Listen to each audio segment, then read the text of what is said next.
Hi friends, എല്ലാവർക്കും വിന്യർ P S സിയുടെ ഒരു പുതിയ വീഡിയോയിലേക്ക് സ്വാഗതം. ഇന്ന് നമ്മളൊരു പുതിയ ടോപ്പിക്കാണ്, ഒരു ഇമ്പോർട്ടൻ്റ് ആയിട്ടുള്ളൊരു ടോപ്പിക്കാണ്. പ്രക്ഷോഭങ്ങളും സമരങ്ങളുമാണ് ഇന്നത്തെ ടോപ്പിക്ക് നമ്മൾ എടുക്കുന്നത്. അപ്പോൾ അതിനു മുന്നേ ഇന്നത്തെയും പോലെ ഒരു ചെറിയ ക്വിസ് ഉണ്ട്. ക്വിസിന് ശേഷം നമുക്ക് പുതിയ ടോപ്പിക്കിലോട്ട് പോകാം. അപ്പോൾ എൻ്റെ ചാനലിലെ കണ്ടൻസ്, എൻ്റെ വീഡിയോസ് എല്ലാം നിങ്ങൾ കണ്ടതിന് ശേഷം നിങ്ങൾക്ക് ഇഷ്ടപ്പെടുകയാണെങ്കിൽ ലൈക്ക്, ഷെയർ ആൻഡ് സബ്സ്ക്രൈബ്. ഞാൻ ഫസ്റ്റ് ക്വസ്റ്റ്യൻ വായിക്കാം. കഴിഞ്ഞ ദിവസത്തെ ടോപ്പിക്കിൻ്റെയാണ്. കുളച്ചൽ യുദ്ധം നടന്നത് എന്ന്. കുളച്ചൽ യുദ്ധം നടന്നത് എന്ന്. അടുത്തത്, ബോൾഗാട്ടി പാലസ് പണി കഴിപ്പിച്ചത് ആര്? ബോൾഗാട്ടി പാലസ് പണി കഴിപ്പിച്ചത് ആര്? അടുത്തത്, മലയാളം ഇംഗ്ലീഷ് ഭാഷകളിലേക്ക് ഹോർത്തൂസ് മലബാറിക്കസ് വിവർത്തനം ചെയ്തത് ആര്? മലയാളം ഇംഗ്ലീഷ് ഭാഷകളിലേക്ക് ഹോർത്തൂസ് മലബാറിക്കസ് വിവർത്തനം ചെയ്തത് ആര്? കണ്ണൂരിലെ തലശ്ശേരി കോട്ട പണി കഴിപ്പിച്ചത് ആര്? കണ്ണൂരിലെ തലശ്ശേരി കോട്ട പണി കഴിപ്പിച്ചത് ആര്? അടുത്തത്, അഞ്ചുതെങ്ങ് കലാപം നടന്നത് എന്ന്. അഞ്ചുതെങ്ങ് കലാപം നടന്നത് എന്ന്. അടുത്തത്, സ്വാതന്ത്ര്യ സമരവുമായി ബന്ധപ്പെട്ട് മലബാറിലെ കാർഷിക കലാപങ്ങളെക്കുറിച്ച് അന്വേഷിക്കാൻ നിയോഗിക്കപ്പെട്ട കളക്ടർ ആര്? സ്വാതന്ത്ര്യ സമരവുമായി ബന്ധപ്പെട്ട് മലബാറിലെ കാർഷിക കലാപങ്ങളെക്കുറിച്ച് അന്വേഷിക്കാൻ നിയോഗിക്കപ്പെട്ട കളക്ടർ ആര്? അടുത്തത്, ബ്രാഹ്മണർക്ക് ദാനം കിട്ടിയ ഭൂമി എങ്ങനെയാണ് അറിയപ്പെടുന്നത്? ബ്രാഹ്മണർക്ക് ദാനം കിട്ടിയ ഭൂമിയെ എങ്ങനെയാണ് അറിയപ്പെടുന്നത്? അടുത്തത്, മാലിക് ദിനാർ കേരളത്തിലെത്തിയ വർഷം. മാലിക് ദിനാർ കേരളത്തിലെത്തിയ വർഷം. അപ്പം ആൻസേഴ്സ് വായിക്കാം. കുളച്ചൽ യുദ്ധം നടന്നത് എന്ന് 1741 ഓഗസ്റ്റ് 10. ബോൾഗാട്ടി പാലസ് പണി കഴിപ്പിച്ചത് ആര്? ഡച്ചുകാർ. മലയാളം ഇംഗ്ലീഷ് ഭാഷകളിലേക്ക് ഹോർത്തൂസ് മലബാറിക്കസ് വിവർത്തനം ചെയ്തത് ആര്? KS മണിലാൽ. കണ്ണൂരിലെ തലശ്ശേരി കോട്ട പണി കഴിപ്പിച്ചത് ആര്? ബ്രിട്ടീഷുകാർ. അഞ്ചുതെങ്ങ് കലാപം നടന്നത് എന്ന് 1697. സ്വാതന്ത്ര്യ സമരവുമായി ബന്ധപ്പെട്ട് മലബാറിലെ കാർഷിക കലാപങ്ങളെക്കുറിച്ച് അന്വേഷിക്കാൻ നിയോഗിക്കപ്പെട്ട കളക്ടർ ആര്? William Logan. ബ്രാഹ്മണർക്ക് ദാനം കിട്ടിയ ഭൂമിയെ എങ്ങനെയാണ് അറിയപ്പെടുന്നത്? അഗ്രഹാരം. മാലിക് ദിനാർ കേരളത്തിലെത്തിയ വർഷം AD 644. അപ്പം നിങ്ങൾ ഈ വീഡിയോ കാണുന്ന ടൈമിൽ ഇതിന് തൊട്ട് മുന്നത്തെ വീഡിയോ നിങ്ങൾ പഠിച്ചിട്ടില്ല എന്നുണ്ടെങ്കിൽ തീർച്ചയായിട്ടും നിങ്ങൾ അത് പോയി പഠിച്ചിട്ട് ക്വിസ് അറ്റംപ്റ്റ് ചെയ്യുക. ഓക്കെ, അപ്പോൾ നമുക്ക് ഇന്നത്തെ ടോപ്പിക്കിലോട്ട് പോകാം. ഇത് കേരളത്തിലെ പ്രക്ഷോഭങ്ങളും സമരങ്ങളുമാണ്. ഇതൊരു ഇമ്പോർട്ടൻ്റ് ആയിട്ടുള്ളൊരു ടോപ്പിക്കാണ്. PSC ക്വസ്റ്റ്യൻസിൽ ഇതിൽ നിന്ന് മിക്ക കുറേ ക്വസ്റ്റ്യൻസ് കാണാറുണ്ട്. അപ്പോൾ സ്റ്റാർട്ട് ചെയ്യാം. കേരളത്തിൽ ബ്രിട്ടീഷുകാർക്കെതിരെ നടത്തിയ ആദ്യത്തെ സംഘടിത കലാപം ഏതാണ്? കേരളത്തിൽ ബ്രിട്ടീഷുകാർക്കെതിരെ നടത്തിയ ആദ്യത്തെ സംഘടിത കലാപം ഏതാണ്? ആറ്റിങ്ങൽ കലാപം. ആറ്റിങ്ങൽ കലാപം. ആറ്റിങ്ങൽ കലാപം നടന്നത് 1721. ആറ്റിങ്ങൽ കലാപം നടന്നത് 1721. ആറ്റിങ്ങൽ കലാപം നടക്കുമ്പോൾ വേണാട് ഭരണാധികാരി ആദിത്യവർമ്മയും ആറ്റിങ്ങൽ രാജ്ഞി ഉമയമ്മ റാണിയുമായിരുന്നു. ആറ്റിങ്ങൽ കലാപം നടക്കുമ്പോൾ വേണാട് ഭരണാധികാരി ആദിത്യവർമ്മയും ആറ്റിങ്ങൽ രാജ്ഞി ഉമയമ്മ റാണിയുമായിരുന്നു. ആറ്റിങ്ങൽ കലാപത്തിൽ കൊല്ലപ്പെട്ട ബ്രിട്ടീഷ് ഉദ്യോഗസ്ഥനാണ് ഗിഫോർഡ്. ആറ്റിങ്ങൽ കലാപത്തിൽ മരണപ്പെട്ട ബ്രിട്ടീഷ് ഉദ്യോഗസ്ഥനാണ് ഗിഫോർഡ്. ബ്രിട്ടീഷുകാർക്കെതിരെ നടന്ന ആദ്യ കലാപം അഞ്ചുതെങ്ങ് കലാപം 1697.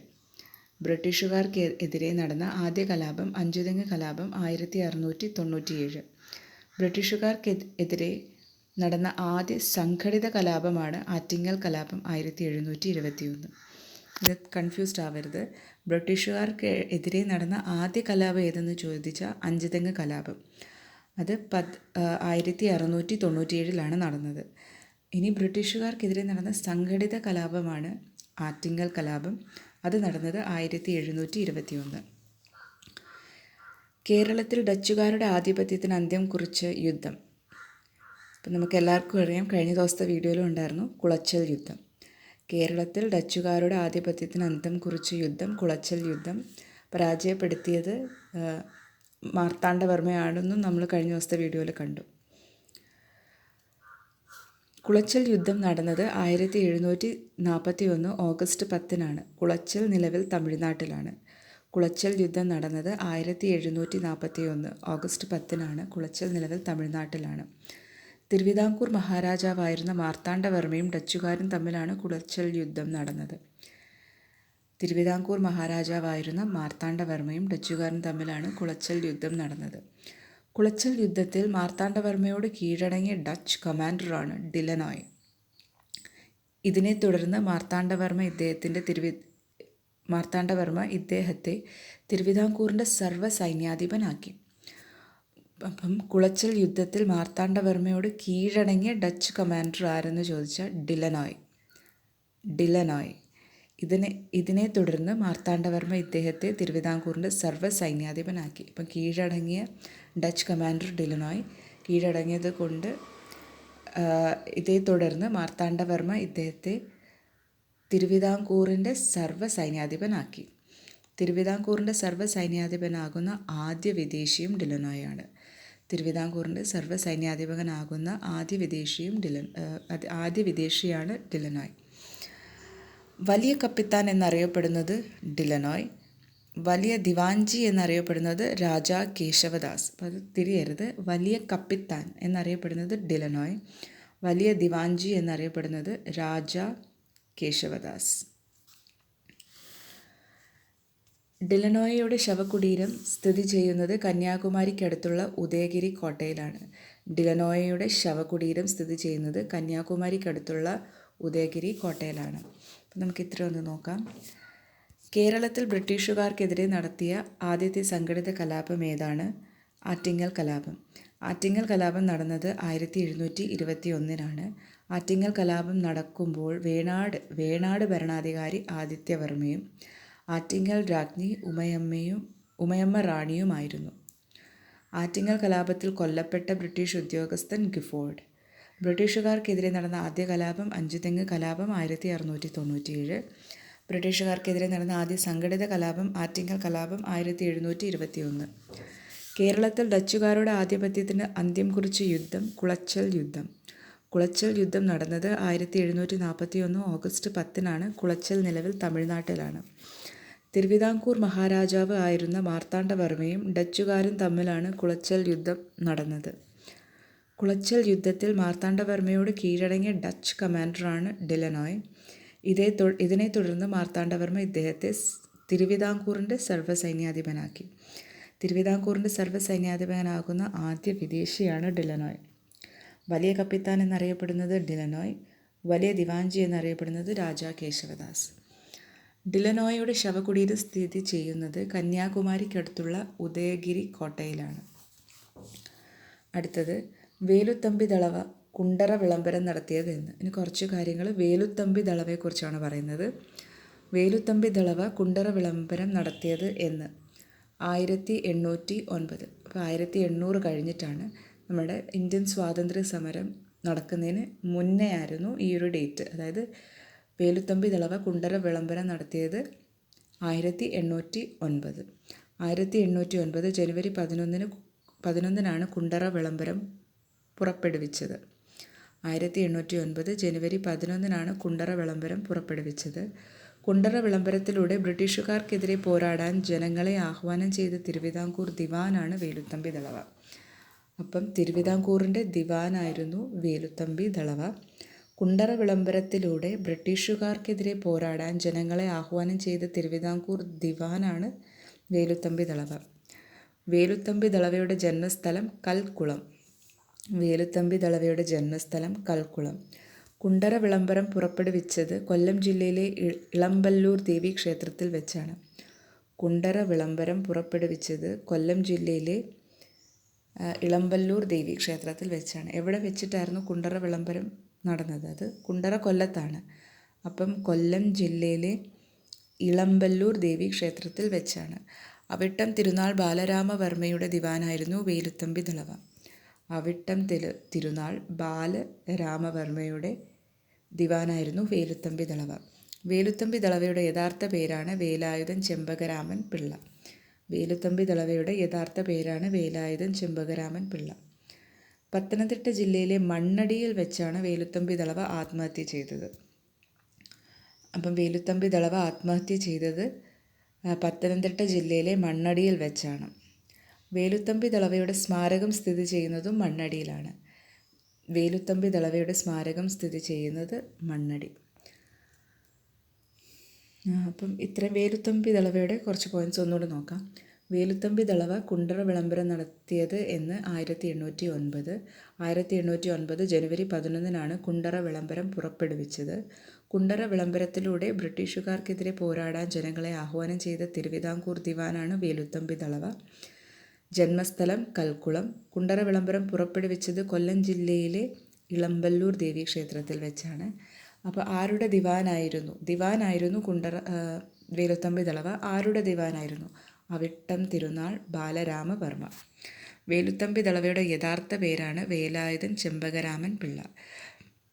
ഇനി ആത്മഹത്യ ചെയ്തത് എവിടെ വെച്ചാണ്? പത്തനംതിട്ട ജില്ലയിലെ മണ്ണടിയിൽ വെച്ചാണ് വേലുത്തമ്പി ദളവ ആത്മഹത്യ ചെയ്തത്. വേലുത്തമ്പി ദളവയുടെ സ്മാരകം സ്ഥിതി ചെയ്യുന്നത് മണ്ണടിയാണ്. അടുത്തത് ബ്രിട്ടീഷുകാർ നടപ്പിലാക്കിയ നികുതി പരിഷ്കാരങ്ങൾക്കെതിരെ വയനാട്ടിൽ നടന്ന കലാപം. ഇനി വയനാട്ടിലെ കലാപത്തെക്കുറിച്ചാണ് പറയുന്നത്. ബ്രിട്ടീഷുകാർ നടപ്പിലാക്കിയ നികുതി പരിഷ്കാരങ്ങൾക്കെതിരെ വയനാട്ടിൽ നടന്ന കലാപം കുറിച്യർ കലാപം. വയനാട്ടിലെ ആദിവാസി ഗോത്ര വിഭാഗമാണ് കുറിച്യർ. അപ്പം വയനാട്ടിലെ ആദിവാസി ഗോത്ര വിഭാഗമാണ് കുറിച്യർ. 1812 കുറിച്യർ കലാപം നടന്നത്. 1812 കുറിച്യർ കലാപം നടന്നത്. കുറിച്യർ കലാപത്തിന് നേതൃത്വം നൽകിയ ആദിവാസി നേതാവാണ് രാമനമ്പി. കുറിച്യർ കലാപത്തിന് ഒരു കലാപത്തിന് നേതൃത്വം നൽകുന്ന ഒരാൾ കാണും. അപ്പം കുറിച്യർ കലാപത്തിന് നേതൃത്വം നൽകിയ ആദിവാസി നേതാവാണ് രാമനമ്പി. വട്ടത്തൊപ്പിക്കാരെ പുറത്താക്കുക എന്നതായിരുന്നു കുറിച്യർ ലഹളയുടെ മുദ്രാവാക്യം. വട്ടത്തൊപ്പിക്കാരെ പുറത്താക്കുക എന്നതായിരുന്നു കുറിച്യർ ലഹളയുടെ മുദ്രാവാക്യം. അടുത്തത് 19-ാം നൂറ്റാണ്ടിൽ തിരുവിതാംകൂറിൽ നടന്ന മേൽമുണ്ട് കലാപം സംഘടിപ്പിച്ച സമുദായം. 19-ാം നൂറ്റാണ്ടിൽ തിരുവിതാംകൂറിൽ നടന്ന മേൽമുണ്ട് കലാപം സംഘടിപ്പിച്ചത് ഏത് സമുദായം? നാടാർ സമുദായം. 1822 ചാന്നാർ ലഹള ആരംഭിച്ചത്. 1822 ചാന്നാർ ലഹള ആരംഭിച്ചത്. കേരളത്തിലെ ആദ്യത്തെ സാമൂഹിക പ്രക്ഷോഭം എന്നറിയപ്പെടുന്നത് ചാന്നാർ ലഹളയാണ്, അല്ലെങ്കിൽ മേൽമുണ്ട് സമരം. അപ്പം കേരളത്തിലെ ആദ്യത്തെ സാമൂഹിക പ്രക്ഷോഭമാണ് ചാന്നാർ ലഹള അല്ലെങ്കിൽ മേൽമുണ്ട് സമരം. മേൽമുണ്ട് സമരത്തിന് ആദ്യകാലത്ത് പിന്തുണ നൽകിയ സാമൂഹിക പരിഷ്കർത്താവാണ് വൈകുണ്ഠസ്വാമികൾ. മേൽമുണ്ട് സമരത്തിന് ആദ്യകാലത്ത് പിന്തുണ നൽകിയ സാമൂഹിക പരിഷ്കർത്താവാണ് വൈകുണ്ഠസ്വാമികൾ. സമത്വ സമാജം സ്ഥാപിച്ചത് വൈകുണ്ഠസ്വാമികളാണ്. സമത്വ സമാജം സ്ഥാപിച്ചതും വൈകുണ്ഠസ്വാമികളാണ്. ആദ്യകാലത്ത് പിന്തുണ നൽകിയ വ്യക്തിയും വൈകുണ്ഠസ്വാമികളാണ്. തിരുവിതാംകൂറിലെ എല്ലാ താഴ്ന്ന ജാതിയിൽപ്പെട്ട സ്ത്രീകൾക്കും മേൽമുണ്ട് ധരിക്കുന്നതിനുള്ള അവകാശം ലഭിച്ചത് 1859 ജൂലൈ 26.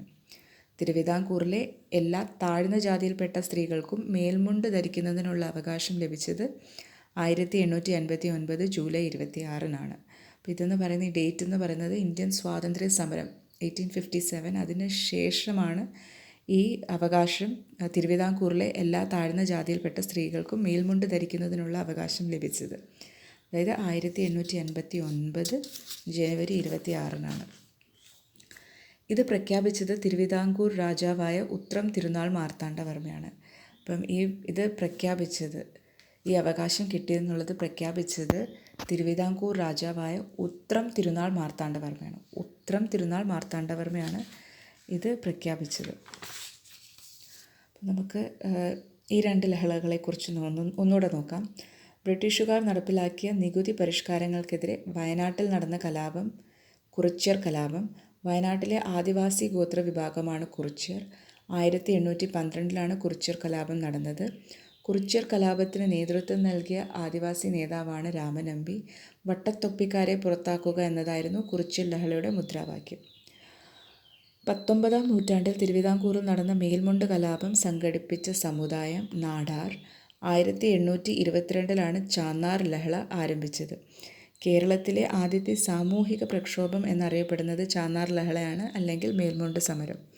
മേൽമുണ്ട് സമരത്തിന് ആദ്യകാലത്ത് പിന്തുണ നൽകിയ സാമൂഹിക പരിഷ്കർത്താവ് വൈകുണ്ഠസ്വാമികൾ. സമത്വ സമാജം സ്ഥാപിച്ചതും വൈകുണ്ഠസ്വാമികൾ.